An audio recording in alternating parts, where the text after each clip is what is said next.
যৌথ বাহিনীর পাথর জব্দ অভিযান শুরু হওয়ায় আতঙ্ক ছড়িয়ে পড়েছে সিলেটে। অবৈধভাবে তোলা পাথরের ব্যবসায়ীরা পাথর লুকাতে ব্যস্ত। মাটি বা ত্রিপল দিয়ে ঢেকে কোথাও পুকুরে বা জলাশয়ে ফেলে অন্তত 20টি এলাকায় পাথর লুকানো হচ্ছে। টুনু তালুকদারের রিপোর্ট, জানাচ্ছেন সিরাজুল মনির শুভ। সিলেট ও গোয়াইনঘাটে চলছে যৌথ বাহিনীর পাথর জব্দ অভিযান। শুরু থেকেই আতঙ্ক ছড়িয়ে পড়েছে সিলেটে। অবৈধ সব পাথর লুকাতে ব্যস্ত ব্যবসায়ীরা। অন্তত 20টি এলাকায় পাথর লুকানো হচ্ছে বলে জানিয়েছেন প্রশাসনের কর্মকর্তারা।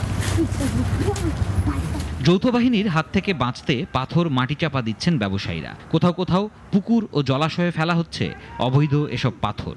গোয়াইনঘাট উপজেলার ফতেপুর ইউনিয়নের বিন্নাকান্দি গ্রামে, এটা গাঙ্গের পাড় রাস্তার পাশে স্তূপ করে রাখা সাদা পাথর থেকে লুট হওয়া কিছু আনুমানিক 2500 ঘনফুটের মতো পাথর এখানে আমরা জব্দ করেছি। এটি আমরা এখন স্বস্থানে অর্থাৎ সাদা পাথরে ফেরত পাঠানোর ব্যবস্থা নিচ্ছি। আমি সকল ব্যবসায়ীকে অনুরোধ জানাচ্ছি, যার যে পাথর আছে আপনার প্রশাসনের কাছে হস্তান্তর করুন।